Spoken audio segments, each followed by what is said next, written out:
Okay, it's lovely to see you all. Thank you very much for joining us. Don't fall up the stage. No one saw that, Paul. You're fine. No, I didn't stumble. I was okay. Don't worry. Raluca, I'm going to talk to you first of all. I mean, it's first of all really interesting conversations that we're having here. What I love about going into Smart Tech when we go to the office, which hasn't been for a while, is that sense of team and collegiality that you guys have in the office. That you bring. There's no individuals there. There's teams, and that collective intelligence is really important to enable you to do your job, isn't it? Correct. Yeah. So collective intelligence is a concept that I like very much, and essentially it is when a large group of people get together to share knowledge to solve complex problems. So if you think of things like understanding, reflection, taking action, taking a decision, these are key elements of cybersecurity, but they're also key elements of collective intelligence and achieving collective intelligence. So how do you achieve this? And it's actually very simple. It's something that has to be shared and desired by the organization. And although it sounds simple, very few organizations actually apply the principle of collective intelligence because it's different. We're used to thinking differently, right? You have your own department, you have your own project, you solve your own problems, and that's it, right? But collective intelligence is a little bit different than that. It's when everybody comes together. We have an instinct in organizations to silo, that your accounts, your HR, your cybersecurity. And it's like Ghostbusters, if the streams cross, something catastrophic happens. But organizations that are most effective have great cross-purpose, don't they? And exactly. In cybersecurity, that's important because everybody is vulnerable. Exactly. I mean, we have instances when everybody in the company contributes with knowledge and intelligence, regardless of the problem. You know, even if you're in accounting, you might have a perspective that's different to me. And sometimes, you know, when we're trying to solve complex problems, we bring everybody together in that exercise, and it's amazing. Yeah, and that in many ways, Lesley, is important because we never underestimate human intelligence. Yes, we're getting really good at using artificial intelligence, and there's a purpose, but human intelligence will always have a place, won't it? And it's always important that we bring it together. So we had a person who came in and spoke to us at Microsoft a while ago, right? And he said, there's always that guy who wanders around the building, and you never quite know, back in the days when we used to be able to get together, right? And you never know what he's doing, but he's pollinating, he's cross-pollinating all these ideas between these different groups, which I think is amazing, right? And so I think, back to talking about AI and machine learning, it's great to use the technology to augment. I'm going to count the amount of times I say amplify and augment human intelligence, right? But they are soft skills, and I think it's clear that we need to be thinking about the communication, the collaboration, using the technology to do what the technology does and does well, but then thinking about the human components, which are those soft skills, which that's never going to do for us. Yeah, and we can sometimes forget that, can't we? That those soft skills, when we're talking about, you know, machines can do this and you can have software to do that, we need people at the end of the day, and we need to trust people. I know we talked about zero trust there a minute ago, but we need to trust the individuals to come up with solutions. Well, it's interesting because zero trust I always think is not necessarily that. We talked about empathy, right? So zero trust and empathy, does that go together from a language perspective? I'm not sure. But I do think, you know, there is a degree of, again, allowing the technology to do what it's good at, pattern detection, looking at, you know, a huge amount of signal very quickly. But in any case, if you're talking about humans, again, there's that gut feel when, you know, if you've been doing an investigation from a security perspective for as many years as I have, right? Well, you can't train gut feel into machine learning, right? You still need the Mark-1 human eyeball, but you then get the capability of having it take care of the vast majority of the noise, and then you do something over the top of it. Yeah, exactly. It used to be referred to as the donkey work. The machines can do the donkey work, and the humans can rise above it. Paul, I remember years ago going into an organization that, I like most organizations that I go into, I didn't understand what they did. It was in the finance sector, right? And I got a tour, and there was these little side rooms. And in each of those side rooms, there was little teams working. They were beavering away, and there was whiteboards, and there was colours, and it was all very exciting. And I remember asking what goes on in those rooms. I was thinking, was it some part of the sales process, or what was it? I said, no, that's our problem-solving rooms. where we bring people together from each of the teams, we lock them in a room, and they don't come out until they have a solution. And I thought that was beautifully simplistic. As life got more complicated, have some businesses lost that simplicity? I mean, IBM was brought in to make things simple, but did we lose a little bit along the way? Not necessarily IBM, but did we collectively lose a little bit along the way? Yeah, look, I think there's a tremendous amount of complacency in the industry, generally in industries. I think the disagreement with the panel discussion title is I think the potential of collective intelligence is huge. I think we struggle today to really see it fully deployed. I think organizations are so complex, so distributed, and requiring such pockets of expertise, it's very difficult to bring together all of those who have the real either experience of having done it before or the innovation, if you will, to try new things. And I think it's a big barrier. I talk to many organizations who are really looking to simplify as quickly as possible, because simplification will allow for the more power of intelligence. And I think the complexity in many organizations' architectures is really stifling how we can leverage the very rich intelligence that's out there. I think intelligence is either an indicator of a threat, where you have to go investigate, you spend the time. It can be across many, many different systems where you need skills and expertise. Or it can be the moments where you've done it before and you've seen it before, which allows you to bring that value to the force multipliers. So very long-winded answer, but I think the simplification is probably one of the biggest challenges we face in terms of really harnessing some of the intelligence that is really out there. When we look at the hiring landscape at the moment, it's complicated for everybody. I'm pretty sure any business who's trying to recruit right now knows how hard it is.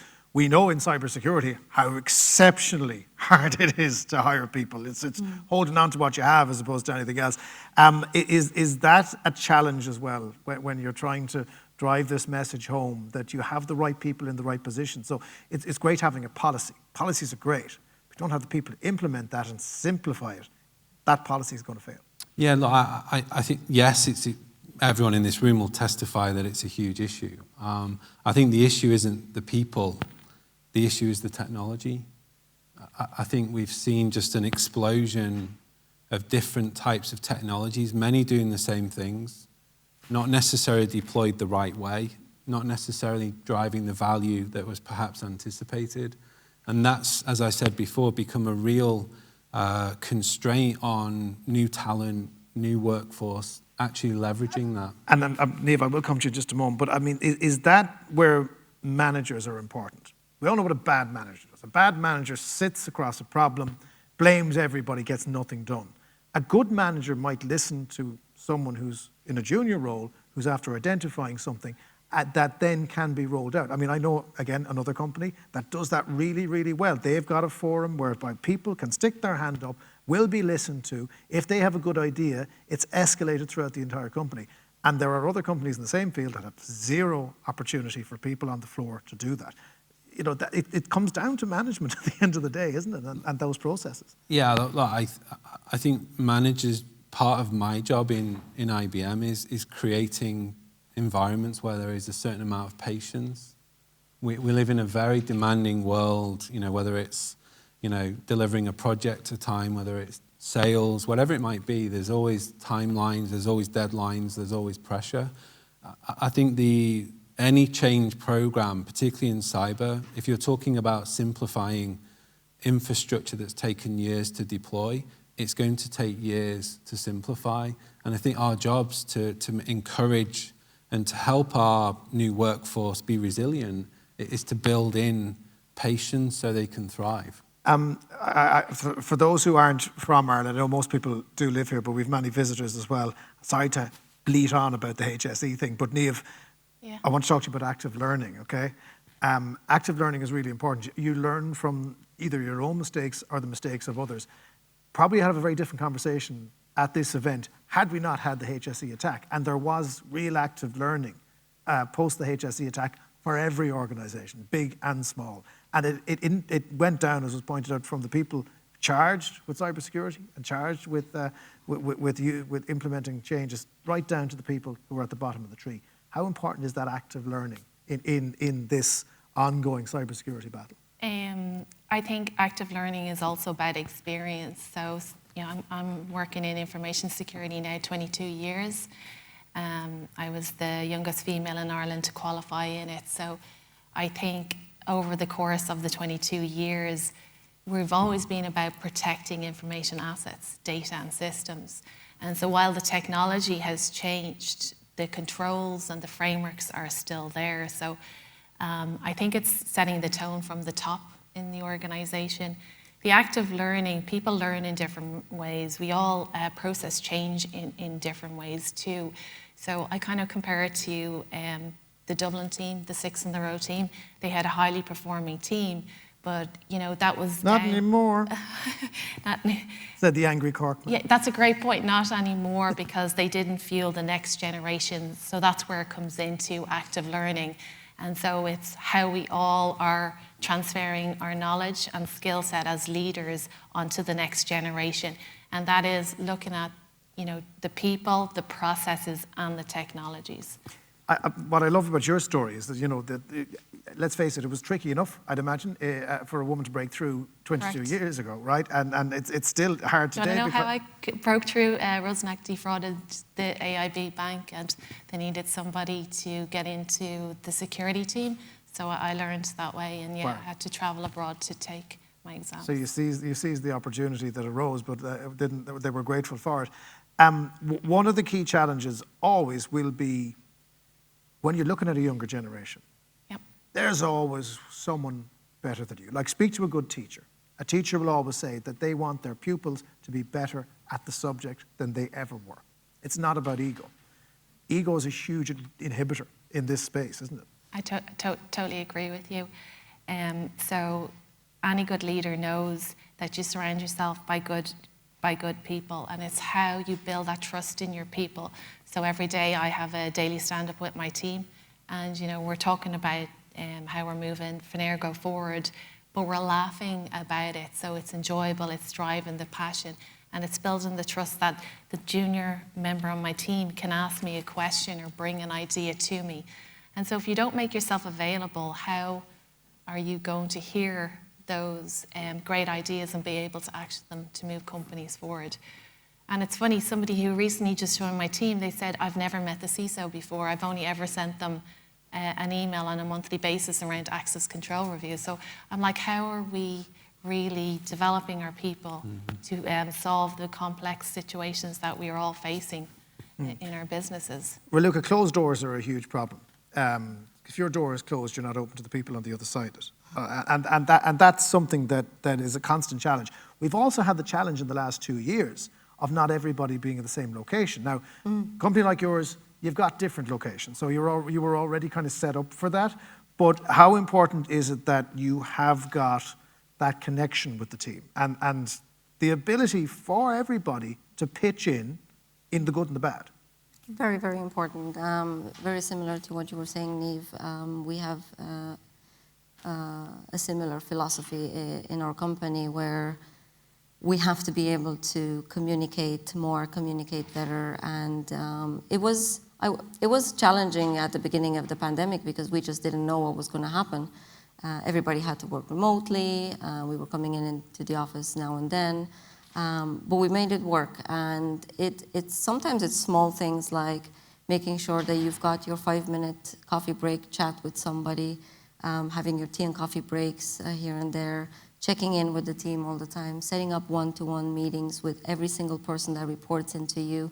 That's really, really important, and keeping that culture of collaboration and openness. Because we're all, shall we say, a little experienced on the panel. We all knew what it was like to get stuck in the lift with the boss.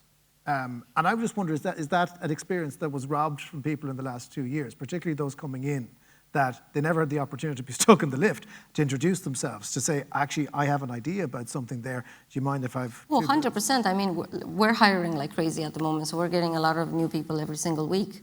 And because we're back into the office on a hybrid model, I can definitely see the difference in the people that I'm hiring these days compared to people that I was hiring, a year ago, when they all had to be onboarded remotely. And there are people that I haven't even met in person. I actually met them today for the first time at Zero Day Con. And there's a huge difference because you bond differently. Every effective organization has to be diverse to the challenges that come through. I mentioned the fact that cybersecurity has traditionally been a very male-dominated practice. A little bit. I'm dancing delicately here. That doesn't reflect the reality of the customers that you're serving either. How do we make those teams more diverse? How do we make sure that we have got the right mix in there to meet the challenge that's coming? Because there's a challenge coming and that team has to be there to meet it. Yeah, that's a great question. I mean, I think we just have to think about diversity a little bit differently. And it's an important element. And if you think about demographic diversity, nationality, age, and so forth, gender, that's important too. But what's more important is cognitive diversity. We need people who can think differently, people who have different experiences, who come from different places, because we're moving away from that fixed mindset of solving problems. So we need cognitive diversity, we need a growth mindset in order to tackle the challenges that we're facing and foster innovation. We've never had as much information, Lesley, at our disposal than we have right now. I mean, it's a sea of information that we could easily drown in if we didn't know how to look through it. How important is it to get the right information to the right people, to extract that collective intelligence so that people might see something that others don't see? Communication became hard and easy in the last 2 years, but how important is getting information to people to pull on that collective intelligence? Well, really great question. I would say, so I was talking to Desiree, who was talking about OT and IT, right? We're talking about culture. And again, a lot of it is thinking about the convergence of OT with IT. And I don't necessarily see that because I think it's across a great cultural divide. Right? We clearly know that the adversaries can go from one side to the other, okay? And I think it's about if you're in the SOC, so if we could get all of that signal to some place that's the one place, all right, that doesn't necessarily mean to say that that's the right place for somebody to do something about it, okay? So we've got to get the signal to the right person who knows what to do with that information. But, in terms of the culture, I think that's the big challenge. So the technology is one thing. Obviously, technology does change. We talked about the innovator's dilemma because it changes every 10 years. But with people being able to use that technology and that people process technology information thing that we're all talking about, it's key to be thinking about it from a cultural perspective and getting people to work together. And I think that human interaction is good.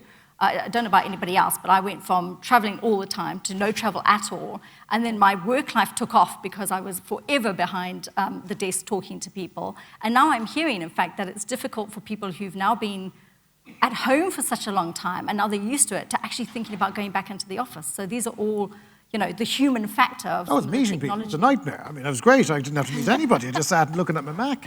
Right.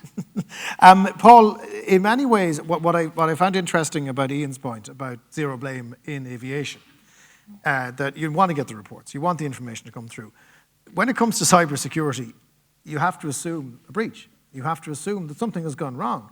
Is it harder to motivate people in that scenario? Like, how do you celebrate success and failure in cybersecurity when you know inevitably something has to go wrong for you to be tested? Look, we talked about information just. I think the problem in cybersecurity is there's too much data. We don't actually have enough really actionable intelligence. And it's very interesting because you need that resiliency from people, wherever they're from, whatever their background. Resiliency is key because the being inquisitive is essential in cybersecurity. You need to want to fix problems. And the problem we face right now is there's so much data, there's potentially so many different opinions. Getting to the crux, to actual information that you can make decisions on is incredibly difficult. So having that mindset, Raluca talked about growth mindset.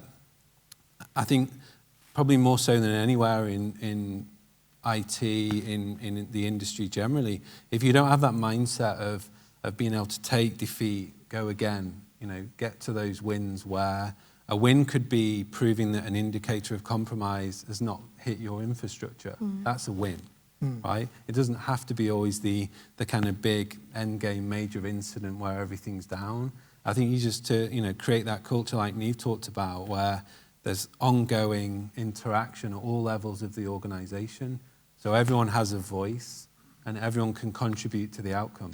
Yeah, but how do you deal with the inevitable failure? Because you'd like to think that you guys are going to have the shield up every time, and people come to you with a problem. When you are the people that come, that the problem comes in the door to you, they're at a low point. Your teams have to deal with that. Sometimes they're going to be at a low point too. How do you bring them back out of that and help them fight the next fight? It's resilience. Yeah. I think root cause is a key kind of dynamic in our industry. Any incident that happens, major or minor, a good root cause allows everyone to take a breath, understand the improvements that need to be made, and come out of it stronger and better.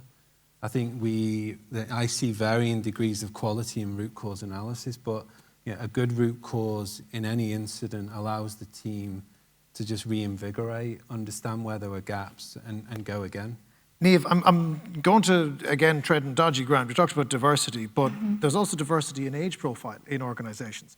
Younger members of the team have a very different approach to older members of the team. It's just the nature. There's a generational shift, which is something that has to be acknowledged and has to be understood. And sometimes it's kind of hard for people who are in their 40s and 50s to work out what the heck is going through the head of a 20-year-old. How do you manage that? And how do you recommend managing that? And I say, take your cybersecurity passion and I'll make it happen. I fuel it because I see it as a way to help us grow and be better with our defenses. Obviously, you want to create a career path for that person to grow, and that's looking at it from a business perspective. So whatever industry that you're operating in, that they understand the business. The technical side is around their cybersecurity skill set. So do they want to go into forensics, incident response, risk management, and then the professional piece. And I have seen this throughout my career where people, because of their technical security skill set, they move up in the org very quickly, but they haven't developed that business risk professionalism to be put and present in front of C-suite or boards. So it's really making sure the career path covers all three aspects so they can reach their goal. And just building on what Paul said there, people working in cybersecurity that move up to the organization very quickly that haven't got that experience, a lot of them have left the industry now. Because of the stress and the pressure and the resilience, they haven't built in the right mechanisms or have the right development that protect them that way. Yeah, because the protection is important. You need to protect, everyone needs to be protected, Yep. particularly when they're working in jobs that are hard, and this is a hard job. To finish up with this panel, before we bring Ronan back up to close ZeroDayCon 2022, I want to just ask for, everyone has fantasy football. Everybody has a dream team. What do you think makes that dream team in cybersecurity, and how it best will bring out that collective intelligence? Raluca, you're going to tell me SmartTech 24/7 already has it, but tell us what what is the secret sauce? Well, I think one of the most important elements is diversity again. Having a diverse team, having people on the team who think differently and not all think the same. And trust is really important in that as well. And being open with each other. Lesley? Oh, I'm just going to go with what my esteemed colleague said.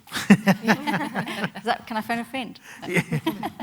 I think, honestly, it's a little bit like trying to devolve the elitist attitude that we see, right? And I think if you've been in the security industry for such a long time, you've built up that language of security. So to your point, everything with reverse mentoring to make sure that you've got somebody who's coming in with new ideas, those ideas are heard, to maybe breaking down the strata that's developed over the years so that you've got people who can be, part of the team very quickly. And back to your point about trust and communication, back to human skill. Right? And I think you have to forget about hierarchies as well. I mean, we can all contribute to something, and you have to be able to bring in, all of your teams together, regardless of whether you're their manager, because I can also learn so much from the people I work with and the people that work directly for me. So I think having that open mindset is really, really important. What's the secret sauce for you, Paul?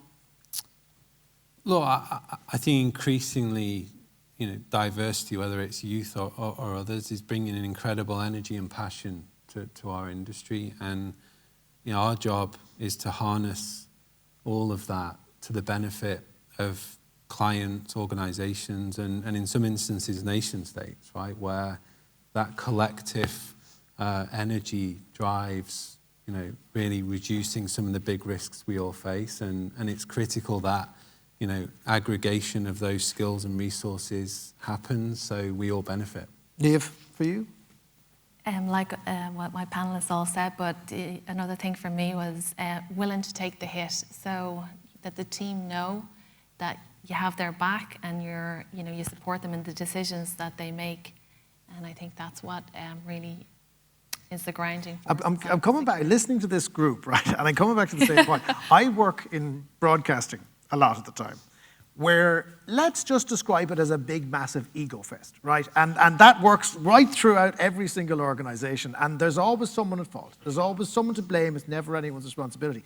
What you guys are telling me is that doesn't work in cybersecurity, that you have to park the ego at the door. You have to. There's a lot of ego in cybersecurity, and you have to find a way to park it because it just doesn't go. Yeah.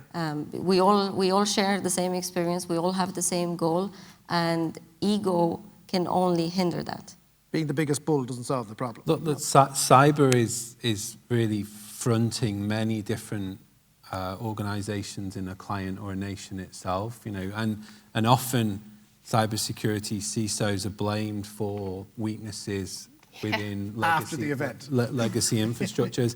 And I think maybe to close on the point, I think cybersecurity has brought absolute awareness to really the work needed to modernize, to transform, to bring up to standards in many cases, a lot of the infrastructure that's out there. So I see cyber as a great change agent in just the industry generally, and long may it continue. Yeah, and keep hiring, guys, because you need more, and you're going to need a lot more by the sounds of it. Can we have a huge round of applause, please, for Niamh, Raluca, Paul, and Lesley? We'll leave you go that side, folks. Thank you very much indeed.